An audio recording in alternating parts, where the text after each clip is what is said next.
আল্লাহ রাব্বুল আলামিন একটা না দুইটা না একাধিক কসম খায়া আমি আল্লাহ রাব্বুল আলামিন বলেছি, বান্দা তোমাকে পৃথিবীর জমিনে সর্বশ্রেষ্ঠ সুন্দর করে বানাইছি। একটু জোরে বলা যাবে না সুবহানাল্লাহ? আওয়াজ তো আপনাদের, আমি এই আওয়াজে ওয়াজ করতে পারি না, একটু জোরে বলতে হবে সুবহানাল্লাহ, আরো জোরে সুবহানাল্লাহ।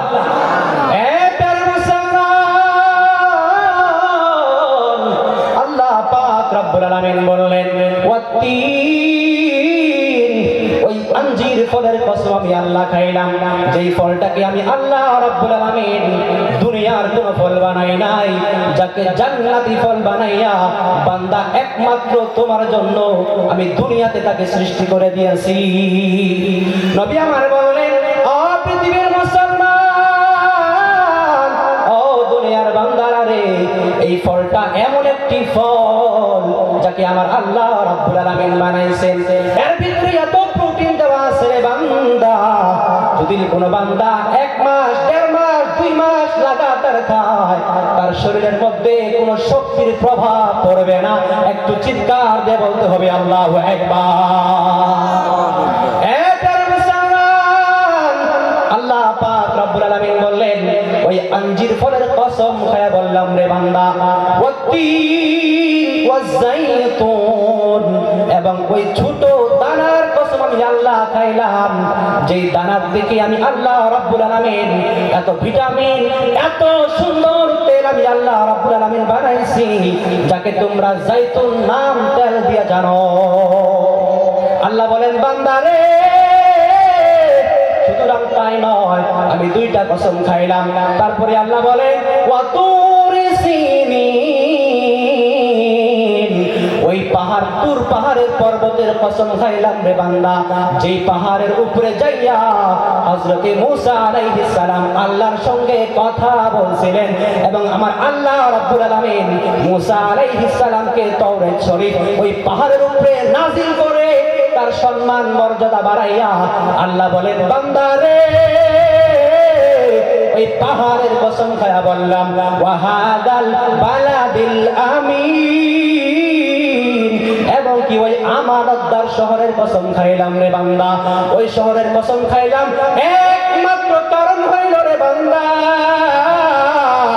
যে শহরের মধ্যে আমার নূরুন আলা নূর নবী জনাবে মুহাম্মদুর রাসূলুল্লাহ উম্মতের কান্ডারি শাফিউল মুজনাবিন রাহমাতাল লিল আলামিনের কদম মুবারক ওই জমিনের উপরে পড়ার কারণে আমি আল্লাহ সেই জমিনের কসম খায়া বান্দা বললাম, চারটি কসম খায়া আল্লাহ বললেন, লাকাদ খালাকনাল ইনসানা ফি আহসানি তাকওয়িম, বান্দা তোমাকে 18,000 মাখলুকাতের ভিতরে সর্বশ্রেষ্ঠ সুন্দর করে বানাইছি।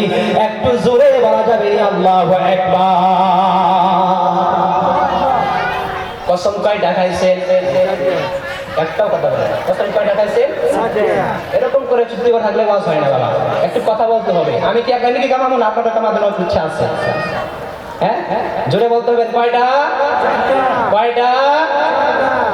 আল্লাহ বলেন, বান্দারে চারটি কসম খাইয়া বান্দা তোমাকে স্মরণ করলাম। আল্লাহ বলেন, বান্দারে এত সুন্দর করে তোমাকে বানাইছি, মানুষের চেহারা দিক দিয়ে দেখলে সুন্দর দিশা পাওয়া যায় না, মানুষের চেহারা সুন্দর হইলে সুন্দর হয় না। আল্লাহ বলেন, বান্দা তুমি তোমার ওই শরীরের মধ্যে তাকিয়ে দেখো, তোমার বডির মধ্যে তাকিয়ে দেখো, যেই জায়গার মধ্যে হাত দেওয়ার কথা আমি আল্লাহ রাব্বুল আলামিন পারফেক্টলি ওই জায়গার মধ্যে হাত দিয়েছি। যেই জায়গার মধ্যে তোমার নাক থাকার কথা বান্দা, ঠিক এক জায়গার মধ্যে আমি আল্লাহ রাব্বুল আলামিন পুরো বডিটাকে সুন্দর আকৃতির মধ্যে তৈরি করে বলে আল্লাহ তোমাকে সর্বশ্রেষ্ঠ উম্মত হিসেবে বানাইছেন। একটু জোরে জোরে বলেন সুবহানাল্লাহ। আরে মুসলমান, তুমি শুধু চেহারার দিক দিয়ে সুন্দর নয়, তুমি শুধু আকৃতির দিক দিয়ে সুন্দর নয়, আমাকে আল্লাহ রাব্বুল আলামিন আপনাকে আমাকে যে নবীর উম্মত বানাইছেন, আল্লাহ বলেন কুনতুম খায়রা উম্মাতিন উখরিজাত লিন-নাস, আমি আল্লাহ রাব্বুল আলামিন আদম নবীকে পাঠাইলাম, ঈসা নবীকে পাঠাইলাম, মুসা নবীকে পাঠাইলাম, ইব্রাহিম নবীকে পাঠাইলাম। কোন নবীর উম্মতের কথা আমি আল্লাহ বললাম না, কোন নবীর উম্মতের কথা উল্লেখ করে বলি নাই, কিন্তু আপনারা আমরা এমন উম্মত আল্লাহ বানাইলেন। আল্লাহ বলেন তোমরা শুধু উম্মত দিক দিয়ে শ্রেষ্ঠ না, পৃথিবীর জমিনে আমি আল্লাহ রাব্বুল আলামিন যত নবী রাসূল পাঠাইছি, সমস্ত নবী এবং রাসূলের উম্মতদের থেকে আপনাদেরকে আমাদেরকে আল্লাহ সর্বশ্রেষ্ঠ উম্মত হিসেবে বানাইছেন। একটু জোরে জোরে বলেন সুবহানাল্লাহ। ও দুনিয়ার মুসলমান, আপনারা মানুষ হওয়ার দিক দিয়ে শ্রেষ্ঠ, আপনারা যে উম্মত পাইলেন, যেই নবীকে আমার আল্লাহ রাব্বুল আলামিন আমাদের কপালে দান করলেন, ওই নবীও শ্রেষ্ঠ। এমনকি সমস্ত নবীগণের উম্মতদের মধ্যে আপনাদেরকে শ্রেষ্ঠ বানাইছে। আল্লাহ বলে বান্দারে, এত কিছু দান করিয়া তোমাকেও সুন্দর বানাইছি, সর্বশ্রেষ্ঠ বানাইছি। তোমাকে আমি আল্লাহ রাব্বুল আলামিন যেই নবীকে দান করেছি, ওই নবীকেও সর্বশ্রেষ্ঠ বানাইছি। আর পৃথিবীর জমিনে তোমাদেরকেও সর্বশ্রেষ্ঠ উম্মত বানাইয়া আল্লাহ গো, আল্লাহ বলেন বান্দারে, তোমাকে আমি আল্লাহ রাব্বুল আলামিন জিন্দেগি যাপন করার জন্য তোমাকে শ্রেষ্ঠ বানাইছি। তোমাকে বাড়ি গাড়ি দিয়েছি, তোমাকে টাকা পয়সা দিয়েছি, তোমাকে সন্তানাদি দান করেছি। আল্লাহ বলে বান্দারে, তোমার টাকা পয়সা চাই না, তোমার বাড়ি গাড়ি আমি চাই না, তোমার ধন সম্পদের লালসা আমি করি না। বান্দা যেই তোহফায়ে মেরাজ আমার আল্লাহ রাব্বুল আলামিনের প্রিয় রাসূল ওই সাত আসমানের উপরে যাইয়া আরশের উপরে যাইয়া নিয়ে আসলেন, সেটা হইল মুমিনদের মেরাজ। ওই নামাজটা পড়ো, আল্লাহর দরবারে মাথা নত করে দাও।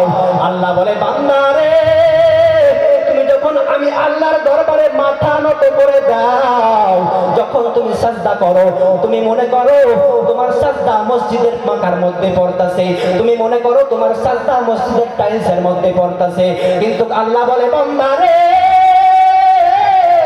তোমার সাজদা ওই পাকার মধ্যে পড়ে না, মসজিদের টাইলসের মধ্যে পড়ে না, তোমার সাজদা আমি আল্লাহ রাব্বুল আলামিনের কুদরতি কদমের মধ্যে পড়ে। একটু জোরে জোরে বলতে হবে সুবহানাল্লাহ। আল্লাহ বলে বান্দা, তোমার সাজদা যখন আমি রব্বুল আলামিনের কুদরতি কদমের মধ্যে পড়ে, এই সাজদাকে আমি আল্লাহ রব্বুল আলামিন কবুল না করে থাকতে পারি না।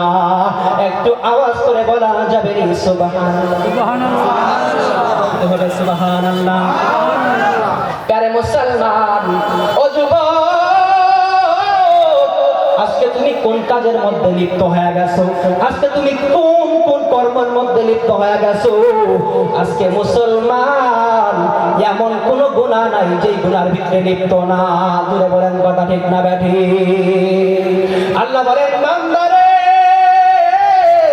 এই আসমানের দিকে তাকাও, আমি আল্লাহ রাব্বুল আলামিন বললাম ওয়াস সামাআ বানাইনাহা বিআইদিন ওয়া ইন্না লামুসিউন। আল্লাহ বলে বান্দারে, এই আসমানের দিকে তাকিয়ে দেখো, এই আসমানটাকে আমি আল্লাহ রাব্বুল আলামিন আমার কুদরতি হাতের দ্বারাই কত সুন্দর করে বানাইছি। এই আসমানটাকে সুন্দর করে বানানোর আরেকটা কারণ হইল আল্লাহ পাক রব্বুল আলামিন